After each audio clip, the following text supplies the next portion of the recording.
మీరు హిందుత్వం, ఇస్లాంలో సమాంతర విషయాలు చెప్పారు. కానీ హిందువులు గోవుని ఆరాధిస్తారు. ముస్లింలు తప్పకుండా తింటారు. ఎందుకు? సోదరుడు ప్రశ్నించారండి. అదేమిటంటే మరి హిందూయిజం మరి ఇస్లాంలో సమాంతర విషయాలని మీరు చెప్పారు. చాలా బాగుంది. కానీ హైందవ సోదరులు గోవుని పవిత్రంగా భావిస్తారు. ముస్లింని తప్పనిసరిగా తింటారు. దీనికి సంబంధించి చెప్పండి అన్నారు. అయితే సోదరులారా, ముస్లిం అనబడేవాడు మాంసాన్ని తినాలి తప్పనిసరిని ఇస్లాంలో ఎక్కడా లేదండి. ఖురాన్లోని 30 కాండాలు, 114 అధ్యాయాలు, 6236 వాక్యాలు, 86,430 పదాలు, 3,23,760 అక్షరాలు ఖురాన్లో ఉన్నాయి. ఈ మొత్తం ఖురాన్లో ఎక్కడ కూడా ముస్లిం అనబడేవాడు మాంసాహారాలను తప్పనిసరిగా తినాలని ఖురాన్లో ఎక్కడా కూడా లేదు. మొదటి విషయం, ఖురాన్లో సూర్య మాయిదా సూర నంబర్ 5 ఆయత్ నంబర్ 1లో మాంసాహారం తినేటటువంటి అనుమతి మాత్రమే ఉంది. ఆజ్ఞ ఇస్లాంలో లేదు. ఇది తెలుసుకోవాలి.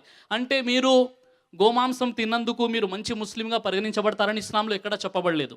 మరో విషయం ఏంటంటే, ముస్లిం అనబడేవాడు మాంసాహారం తింటేనే ముస్లిం అని కూడా ఇస్లాం ధర్మం ఎక్కడా చెప్పడం జరగలేదన్నమాట.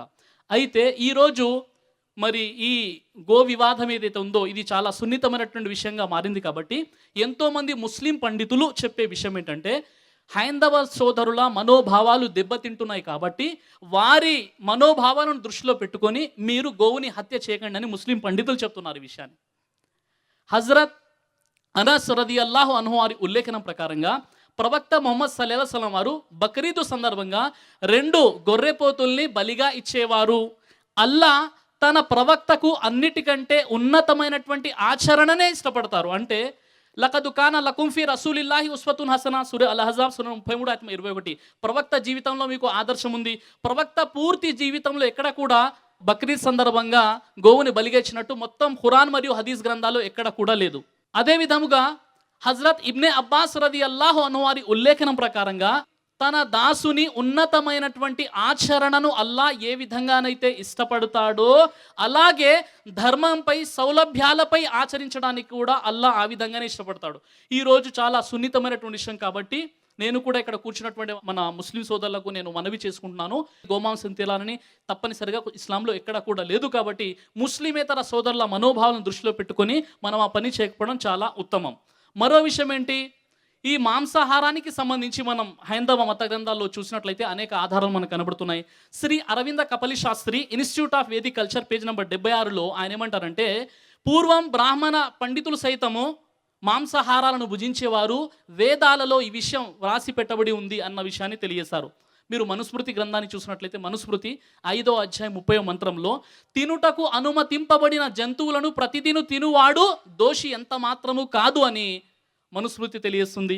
మనుస్మృతిలోని 5వ అధ్యాయం 36 మంత్రంలో మంత్ర ప్రోక్షణము చేయక ఊరక చంపబడిన పశువులను విప్రుడెన్నడూ భుజింపరాదు. అంటే మీరు తినాలి అనుకుంటే హలాల్ చేసి తినాలని హిందూ మత గ్రంథాలు మనకు కనబడుతుంది. అయితే సోదరులారా, ఈ ప్రశ్న మరి సోదరుడు ఏదైతే అడిగారో ముస్లిం అనబడేవాడు తప్పనిసరిగా మాంసాహారం తినాలని ఇస్లాం ధర్మంలో ఎక్కడ కూడా లేదు. ఒక సోదరుడు నన్ను ప్రశ్న అడిగారు అనమాట.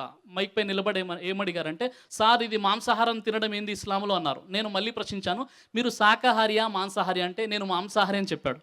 అంటే ప్రశ్న అడిగేవారు కూడా మాంసాహారులు కూడా మాంసాహారం తినడం అని ఇస్లాంలో ఉంది అని అడుగుతున్నారు. అందుకే వేమన ఒక విషయం చెప్పాడు. అది చెప్పి నేను నా సమాధానాన్ని ముగిస్తాను. అదేమిటంటే, గోవు పాపమేల గోమాంస భక్షక ఎవడు పాపి వేద ఋషుల మించి ఎద్దు మాంసము లేక ముద్ద మింగుడు పోదు విశ్వధాభిరామ వినురవేమ అంటాడు వేమన. కాబట్టి సోదరుని ప్రశ్నకు సమాధానం ఆశిస్తున్నాను.